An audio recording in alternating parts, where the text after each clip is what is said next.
Butler Historical Society of what they have accomplished and offer their support for the organization's future success. Be it resolved that a copy be sent to the Vandalia Historical Society, as well as a copy be placed in the permanent records of the township. Signed by three trustees and our clerk, Jordan McAllister. I would like to say at this time that a few years back, I worked with John Hoodinger. That's Mrs. Hoodinger's brother. And I enjoyed working with him at Frigidaire when I was down here with him, I think for a good many years with him. So I enjoy being here, and I hope everybody has a nice time. Thank you. Thank you, Mr. Swigert. Now, before we go further with some of our special guests, we have another really special guest. Mrs. Barja, where are you? Would you stand, please? We would like everyone to see you. Mrs. Barja moved into this log house in 1899. And we thought it was really great that she could come down here today and be a part of this. And she was 1 year old. Thank you for coming. Thank you, Mrs. Barja. Next, I would like to introduce to you Mr. Charles Curran. Chuck, here he comes.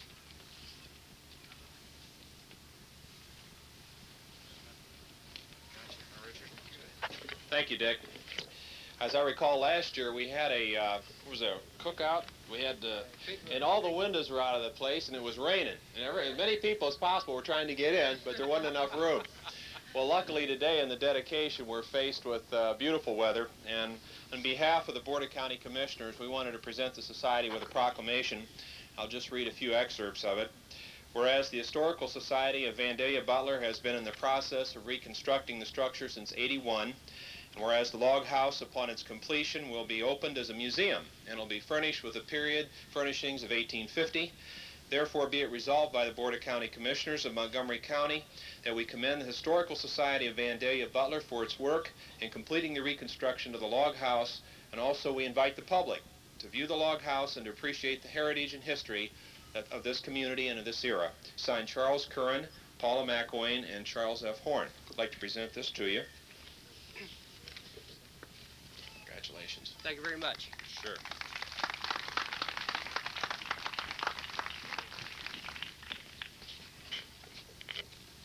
Thank you, Chuck. Also from the County Commissioners, we'd like to have Paula McElwain stand and be recognized.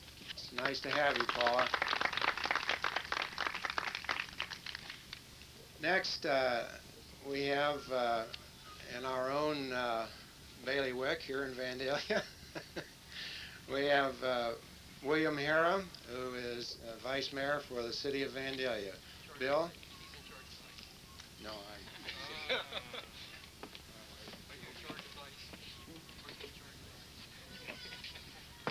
Thank you, Dick. As most of you know, Mayor Clark is visiting Lichtenfels, Germany today and probably for the next week or so. So as Vice Mayor, it is my honor and privilege to represent not only the Mayor, but the City Council of Vandalia, as well as the citizens of Vandalia here in this dedication ceremony today. And looking back at this log house, I don't like to say too much about it other than it reminds me of my early years in the hills of West Virginia. It almost makes me homesick. But I'm not quite as, I did not live in a log house, but we did have them in our area where I was raised. They were rather a common housing unit at that time. But I am here today to represent the Mayor in reading a proclamation, which I would like to read at this time. Proclamation, City of Vandalia, Ohio. Whereas a community which forgets its past is a community which forfeits the gains of the future, and whereas through the work and diligence of the Vandalia Butler Historical Society, a log house has been erected which will serve as a constant reminder of our rich and diversified heritage, our history, and whereas in honor of the dedication of the log house, the city wishes to acknowledge the work of the members of the Historical Society, and further to extend our appreciation for the creation of this permanent symbol of our heritage. Now therefore, I, Joy Clark, by virtue of the authority invested in me as the mayor of the city of Vandalia, do hereby proclaim Sunday, September 18, 1983, as the Log House Day in the city of Vandalia, and call upon all of our citizens to express their appreciation to the Vandalia Butler Historical Society, and further to use this day to gain a better appreciation of our community's history and heritage. In testimony whereof, I have hereunto set my name and affixed the seal of the city of Vandalia on this 18th day of September, 1983, Joy Clark, Mayor. Thank you, Joe. Thank you very much. Thank you, Bill. Also from our City Council in Vandalia, Miss Arlene Setzer. Arlene?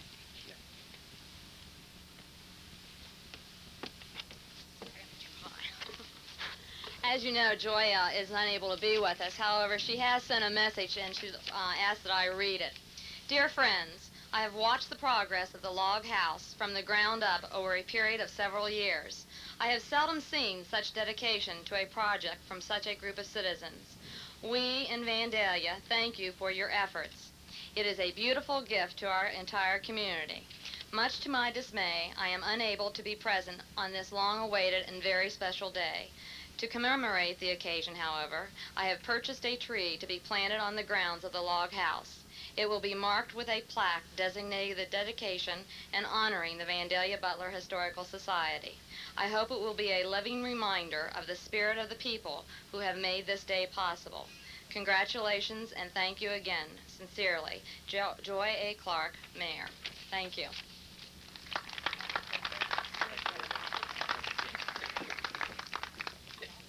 Thank you, Arlene.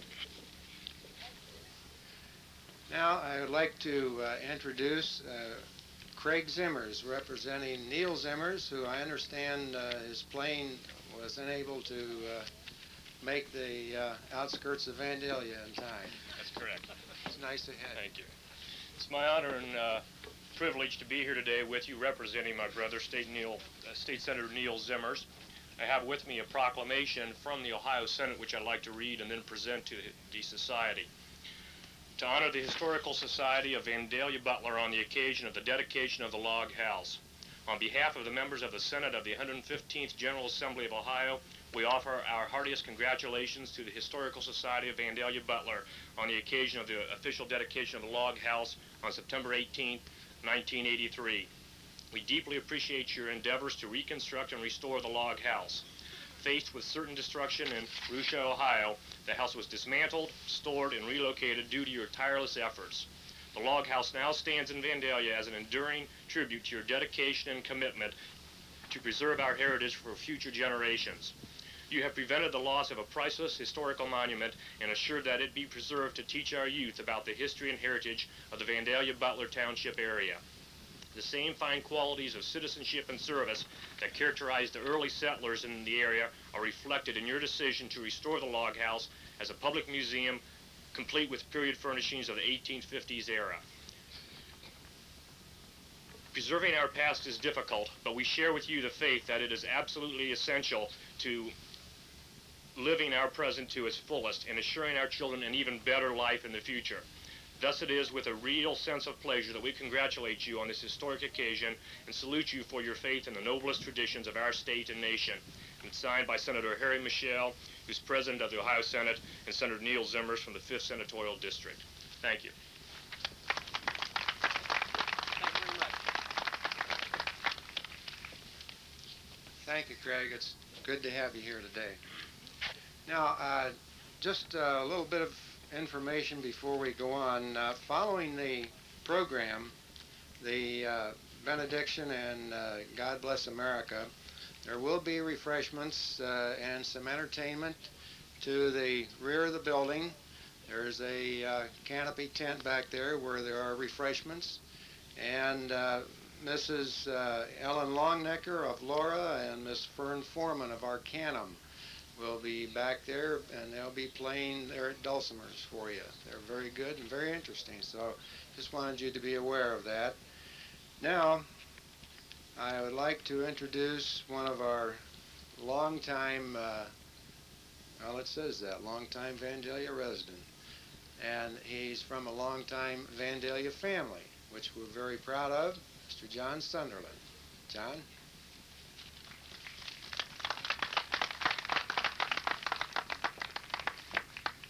Thank you, Dick. If I was addressing remarks to a group of this type 100 years ago, I could just open it to say, hello, cousins.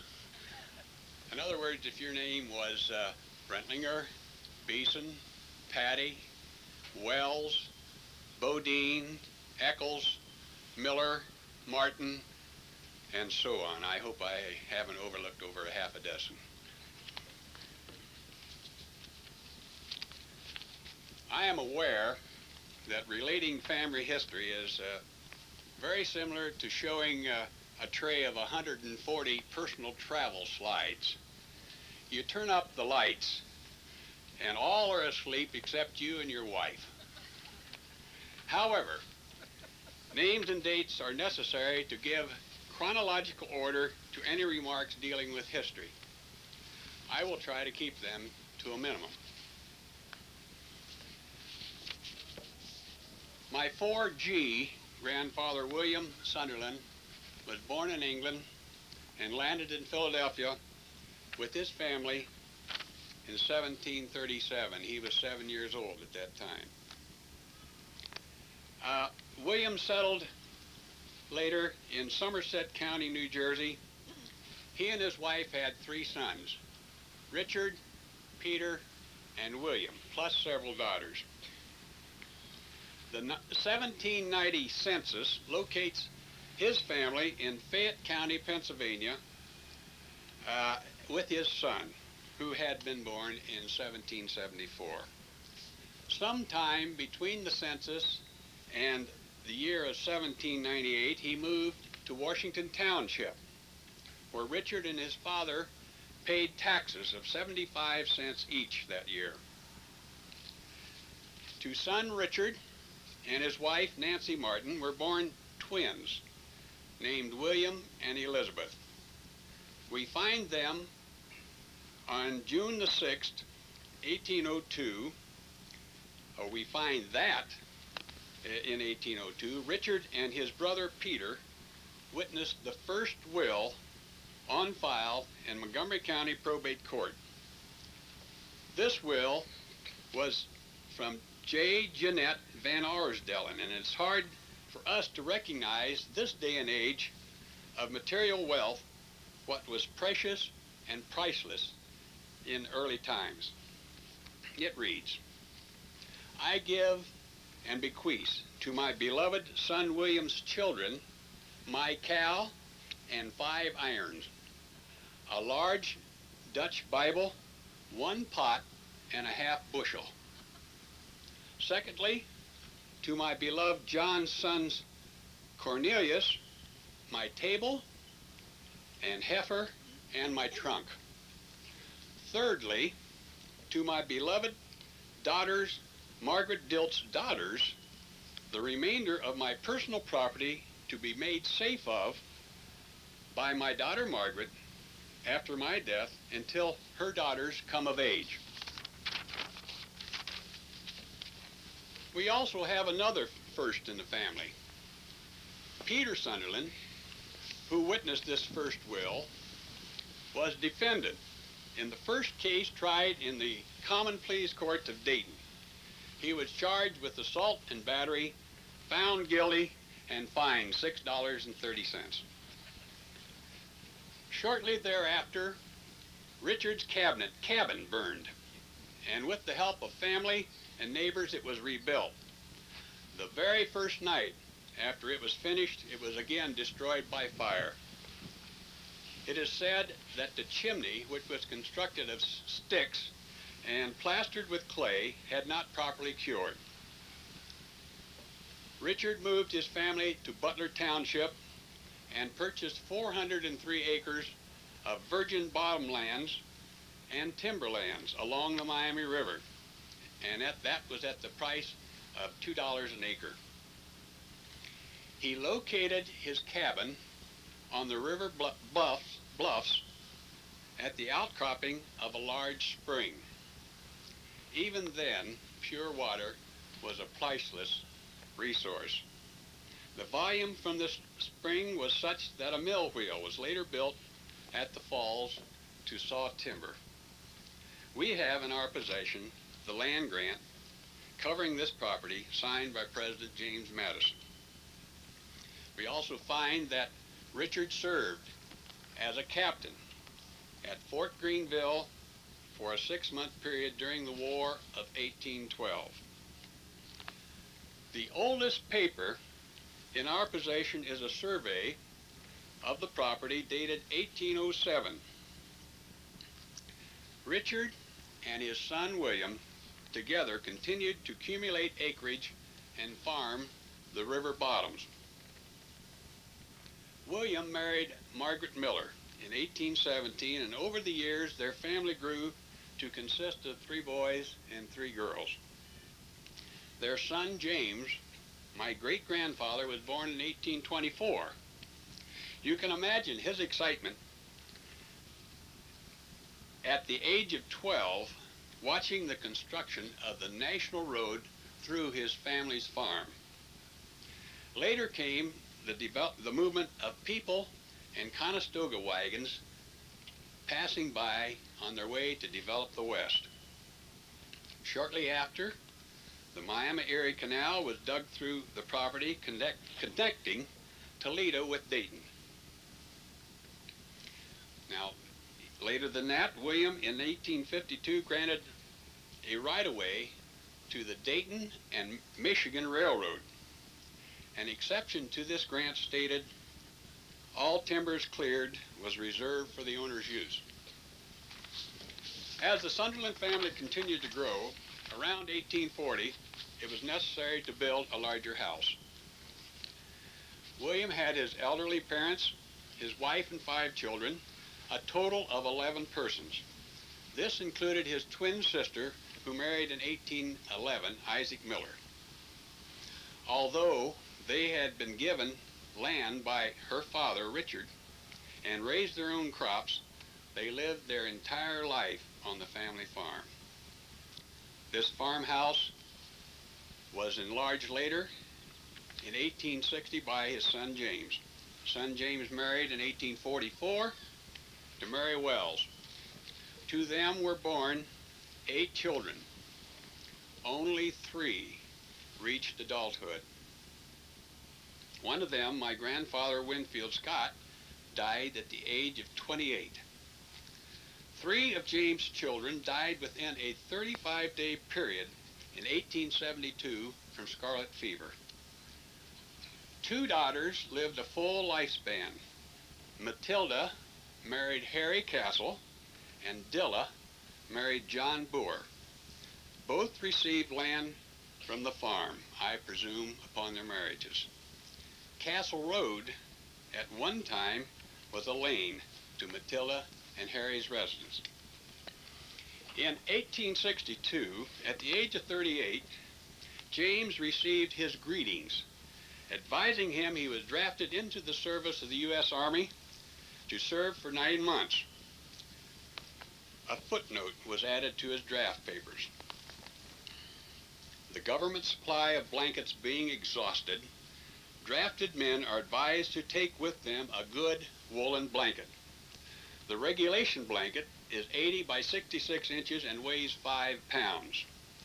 As all clothing, blankets, and shoes issued by the United States to its troops are charged at an average cost, and as no soldier who furnishes his own blanket is required to draw one, it is in his interest to supply himself and thereby avoid much discomfort, as it is impossible for the U.S. to supply all troops immediately. In those days, they really couldn't have been called GIs. Most family memorabilia was collected during James's life. I will indicate several here. From 1861 to 1869, James and his son Winfield Scott started buying stock in the Butler Township, Montgomery County National Road Turnpike Company, and this was purchased on an installment basis. I have a certificate for 4 shares of this stock, which was part of Winfield estate. One other thing. James filed a U.S. Internal Revenue tax form in 1868. That may come as a surprise to you. It covers the sale of livestock and agricultural products. Also taxable were carriages at $6 each, gold watches at $1. Listen to this, billiard tables at $10. Gold plate, 50 cents per ounce, silver plate, 5 cents per ounce. In 1870, James granted a 5-year lease to Daniel Swallow and William Jennings to establish the Miami Sawmill at Tadmore. The lease covered stone and timber. However, noted on the lease, it says the area was to be used only for mill purposes and any machinery, except machinery for distilling purposes or a place to retail liquor. For you gardeners, are you aware that clay in this area was saleable? In the years of 1884 and 85, the M.L. Allen Company of Tadmore bought clay from James for the manufacture of drain tile. I have the Constitution and bylaws of the Butler Township Law and Order League. This was a vigilante group to aid in the enforcement of law, which was incorporated in 1887 under legislation entitled An Act to Punish Horse Thieves and Other Felons. James granted in 1893 to the Ohio Telegraph and Telephone Company right away. The exception to this grant was that the owner be allowed to attach wires to poles for fence purposes, and no guy wires were to be placed without the owner's permission. My grandparents, Winfield and Alice Brentlinger, were married in 1874.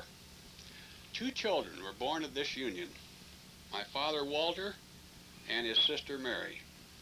1 year after Winfield's death, his daughter died. Alice and son returned to her family. The Andrew Brentlinger home, a fine brick structure, stands today at the northeast corner of Brown School Road and the overpass of Route 70. Alice died of typhoid fever 2 years later at the age of 25. Walter, now an orphan, was returned to the Sunderland home and later adopted by his grandfather as his son. In 1902, my great-grandfather James died and my father inherited the farm. In 1918, he was forced to sell the river bottom land to the Miami Conservancy for the construction of the Taylorville Dam. I know there are other families who can trace the past years in this community. We have been fortunate in our family in that many documents and letters have been preserved to help us envision events through these years. I'm sure my great-great-great-grandfather Richard would be proud of Vandalia Butler's progress. He would be grateful to the Historic Society for their many efforts to preserve the past for future generations.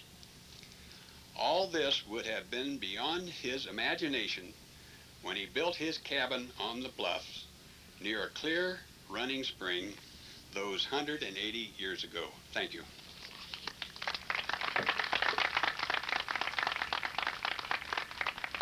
Thank you, John. One thing before we introduce our presidents, please feel free after the program to go through the log house. There will be people inside, members, to answer any questions you might have about it. It's very interesting. Now I'd like to introduce our first president of the Historical Society of Vandalia Butler, Harry Couch, and Harry was president from 77 to 78. Harry? Thank you.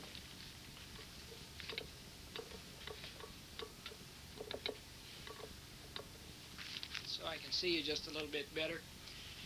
It's very important that to have listened to what John has said about his family history, because what we're going to do here through the four presidents is tell you what the society has done since its foundation.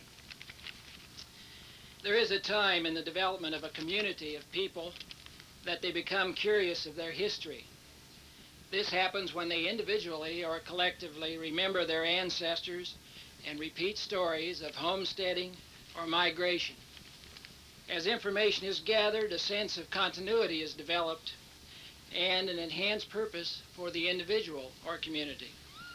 This is because the knowledge of how our forebears lived their lives gives new meaning, a new sense of meaning to our own. As a community, a new awareness of history for Vandalia Butler came with the National Bicentennial celebration. As our community studied its history and its relationship to our country's 200th year, a committee was formed by the city of Vandalia in support of this celebration. But as this celebration came toward an end, there was frustration that there was an awareness that would be lost with the dissolution of this celebration itself. So this committee had become aware that there were many homes in the township and the city that were over 100 years old, and there had been a lot of taping of citizens that were 70 years and older to get their stories about the community. So they were concerned that this was going to be lost. The Bicentennial Committee felt the need to create a museum. Unfortunately, they were never able to fulfill that wish. But out of that, a new committee was formed, and they were to set up to study local history and how this could be perpetuated. From this new committee came the organization called the Historical Society of Vandalia Butler. A charter and bylaws were created, and the organizational meeting was held in January of 1977. Under this new organization, committees were formed to study the creation of programs, finance, education, and of course, a museum.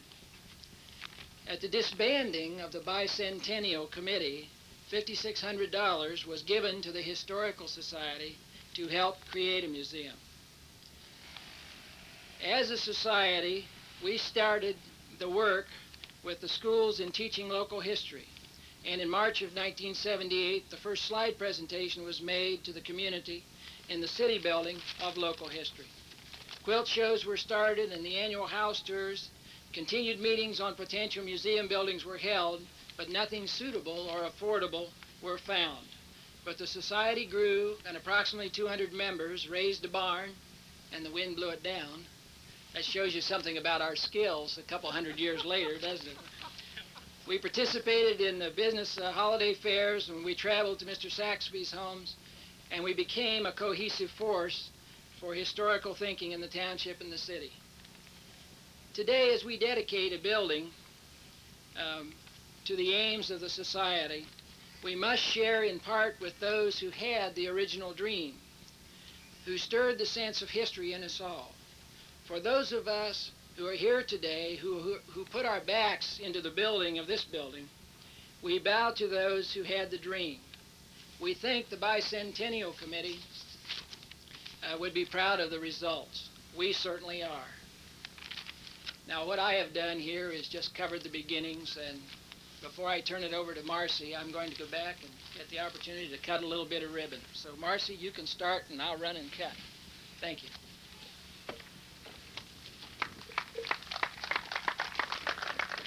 I became president in January 1979, and the big event of this year was the purchase of this log house, which was located near Russia, Ohio. It is 2 stories. It is 16 by 26 foot, and it featured steeple notching, as you can see. In late April, 2 of our society members went to Russia, Ohio, to the log house, and they took many, many pictures, and then they color-coded all of the logs and numbered them, as well as the floors and the doors and the windows. Then on May 5th and 6th, many of the society members went to Russia, Ohio, to the log house, and we started removing the chinking between the logs, and we took down the old log roof. And then on May 12th, the big day, we started taking